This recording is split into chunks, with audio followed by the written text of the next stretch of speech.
Shalom Aleichem, Arbat Hashem, on commence un petit peu de coaching sur la paracha. Au menu, le désespoir n'existe pas. Deuxièmement, la miséricorde d'Hachem n'a pas de fin sur le peuple d'Israël.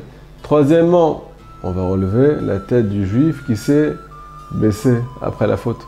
Nous dit le roi Achim Akadosh, quand un juif, malheureusement, s'écarte d'Akadosh Baruch Hu, alors Chaz Shalom, ce qu'on appelle la coma, sa teneur, son essence, elle est un peu ce qu'on appelle rabaissée. Et dans le paracha marqué Kitissa, lorsque tu vas lever la tête du peuple d'Israël. Bon, c'est pour vous donner un peu l'eau à la bouche et pour réveiller votre âme. Il faut savoir que dans le paracha, on apprend le principe que En Shum Yosh Ba'olam Klal. Le désespoir n'existe pas, c'est un principe Breslev, mais il faut savoir qu'il n'y a aucune nouveauté. Tout est marqué dans la Torah Akdosha. Et la preuve, lorsque le peuple d'Israël a ce qu'on appelle fait le Chet HaEgel, ils ont fauté, ils ont fait la chose la pire qui puisse arriver, l'idolâtrie. Ils ont dit à Kadosh Baruch Hu, toi le maître du monde, c'est toi qui nous as mis au monde, nous on ne veut plus de toi, on a choisi autre chose, la Avodah Zara, un service étranger. C'est quoi un service étranger? C'est quelque chose qui rend étrange les choses. Le service de Dieu devient étrange quand on met la tête autre part, quand on met la tête de ce qu'on appelle les autres forces, quand on s'appuie sur d'autres choses. Qu'est-ce que dit Akadosh Baruch Hu, mon cher Rabbeinu? Écoute-moi bien, on va effacer ce peuple-là, on va les anéantir et de toi va naître un nouveau peuple. Elle est extraordinaire les amis. Mon cher Rabbeinu dit à Akadosh Baruch Hu, Lama ira pecha be'amecha. Pourquoi tu t'énerves Hachem? Pourquoi tu es rigoureux avec ton peuple? Et alors qu'ils ont fait Avodah Zara, et alors qu'ils ont fait idolâtrie, des pois chiches dans le couscous pour toi Hachem. Hachem, etc. Misraïm. C'est toi qui les as sortis d'Égypte. C'est ton peuple, tes enfants. Alors pourquoi tu es aussi rigoureux avec eux? À Bota, il faut savoir que tous les commentateurs, de A à Z, posent la question, comment mon cher Rabbeinu ose dire une chose pareille à Kadosh Baruch Hu? Pourquoi tu t'énerves? Et une réponse extraordinaire qui a été donnée par Rabbi Nathan de Breslev. C'est vrai Hachem que tes enfants, ils ont touché le fond, mais ça reste tes enfants. C'est pas noir ou blanc. Il y a des couleurs à Botaï. Il y a aussi du bien qui reste chez le peuple d'Israël. Tu veux complètement les effacer? Mais qu'est-ce qu'on va faire si quand il y a un truc qui va pas, on met tout de côté? Alors comment Kadosh Baruch Hu a réagi à cet argument? Alors, je vous cite la fin de l'histoire. Il y a plusieurs choses extraordinaires qui sont passées. Premièrement, Hachem lui a dit, Salarti kidvarecha. J'ai pardonné kidvarecha comme ce que tu m'as demandé. Ton argument a fait beaucoup d'effets. C'est pas blanc et noir dans la vie.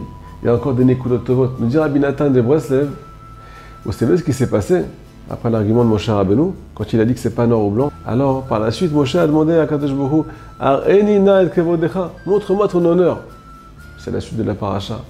Et là, Kadosh Baruch Hu va nous dévoiler les 13 attributs de miséricorde. 13 attributs de miséricorde qui nous gardent aujourd'hui encore en vie.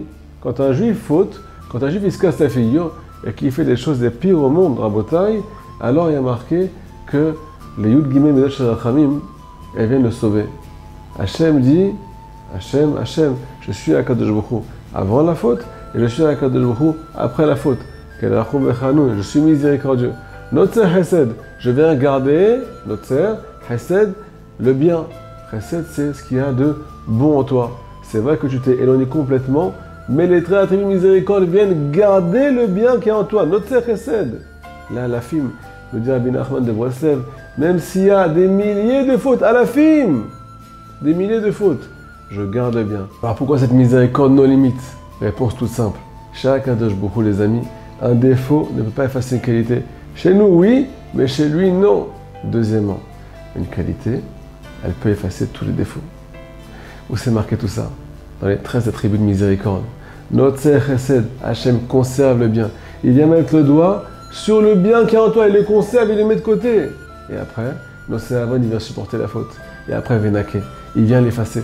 Pourquoi Hachem vient effacer le mal? Parce qu'il y a du bien.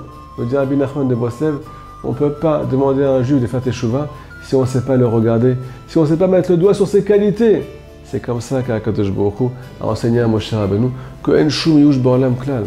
Il n'y a pas de désespoir. C'est un principe Breslev? Pas du tout, c'est un principe mondial qui a été cité par Rabbi Nachman.